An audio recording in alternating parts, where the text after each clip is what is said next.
Rahasia Surah Al-Ikhlas. Bismillahirrahmanirrahim. Assalamualaikum warahmatullahi wabarakatuh. Allahumma salli ala Sayyidina Muhammad wa ala alihi wa sahbihi ajma'in. Sahabat yang dirahmati Allah, hari ini kita akan membahas sebuah surat pendek dalam Al-Quran yang memiliki kedudukan luar biasa tinggi di sisi Allah, yaitu surah Al-Ikhlas, surat ke-112.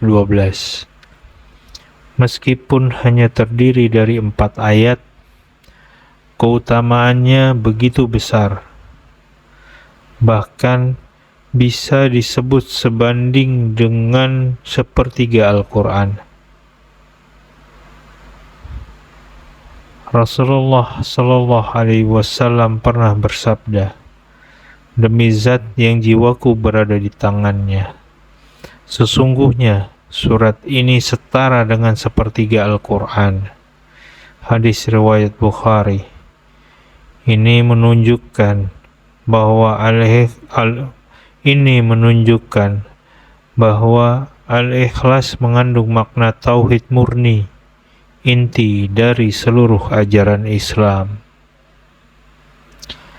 Adapun 10 keutamaan dahsyat surah Al-Ikhlas. Pertama, pembuka pintu rezeki.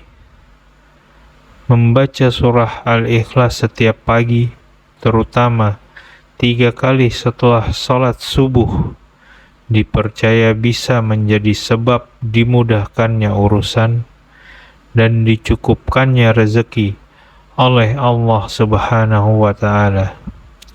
Seperti yang disebut di dalam Al-Quran, barang siapa bertakwa kepada Allah, niscaya Dia akan memberikan jalan keluar dan rezeki dari arah yang tidak disangka-sangka.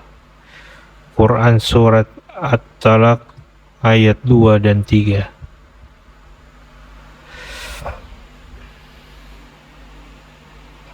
Kedua, sarana melunasi hutang.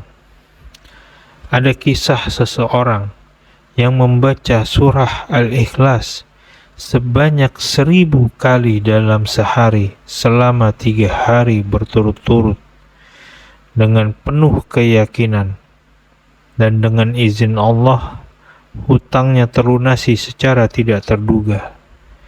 Ini bukan soal jumlah, tetapi soal keyakinan dan keikhlasan hati kepada Allah.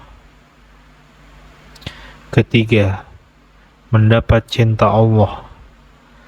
Dalam hadis sahih disebutkan bahwa ada seorang sahabat yang senantiasa membaca Al-Ikhlas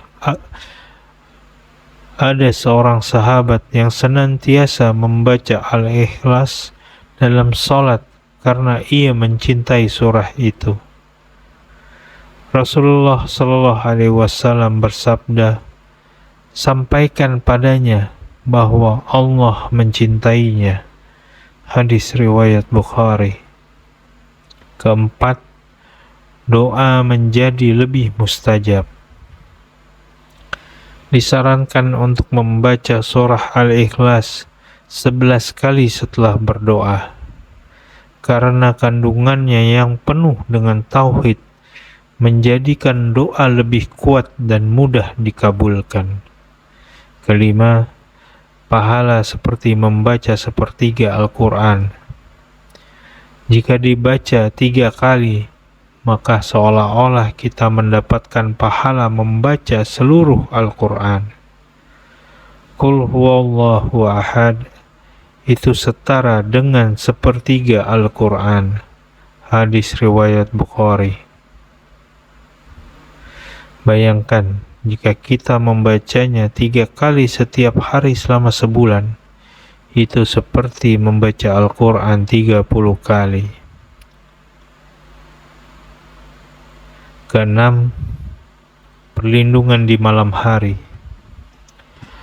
Sebelum tidur, Rasulullah Shallallahu Alaihi Wasallam biasa membaca Al-Ikhlas, Al-Falaq, dan An-Nas masing-masing 3 kali. Kemudian mengusapkannya ke seluruh tubuh. Dengan membacanya, engkau akan dijaga oleh Allah sepanjang malam. Hadis riwayat Bukhari. Ketujuh, memudahkan sakaratul maut. Orang yang terbiasa membaca dan mengamalkan makna tauhid dalam surah Al-Ikhlas, insya Allah akan dimudahkan menghadapi kematian dengan kalimat tauhid sebagai penutup hidupnya. Kedelapan, meninggikan derajat di akhirat. Surah ini dapat menjadi pemberat timbangan amal, sebab nilai pahalanya luar biasa. Orang yang membacanya dengan rutin akan memperoleh kedudukan yang tinggi di sisi Allah. 9. Menghapus dosa-dosa kecil. Membaca surah Al-Ikhlas dengan penuh kesadaran dan keikhlasan bisa menjadi sebab diampuninya dosa-dosa kecil, terutama jika dibaca setelah bertaubat dan memohon ampun. 10. Menguatkan cinta dan tauhid kepada Allah. Surah ini mengajarkan kita bahwa Allah itu esa, tidak beranak dan tidak diperanakan, dan tidak ada satupun yang menyerupainya. Membaca dan memahami maknanya akan menanamkan kecintaan kepada Allah yang benar, serta menjauhkan kita dari syirik dan kekhawatiran hidup. Sahabatku, Surah Al-Ikhlas bukan hanya bacaan pendek untuk anak-anak. Ia adalah surat agung yang bisa mengubah hidup kita, baik secara spiritual maupun duniawi. Ingin rezeki lancar, bacalah Al-Ikhlas. Ingin hutang lunas, bacalah Al-Ikhlas. Ingin doa dikabulkan, bacalah Al-Ikhlas. Ingin perlindungan malam, bacalah Al-Ikhlas. Ingin dicintai Allah, cintailah surah ini. Bacalah dengan hati, bukan sekadar lisan. Bacalah dengan yakin, bukan sekadar rutinitas. Semoga Allah menjadikan kita termasuk hamba yang mencintai surah Al-Ikhlas dan dicintai oleh Allah karena kecintaan kita kepada kalamnya. Wassalamualaikum warahmatullahi wabarakatuh.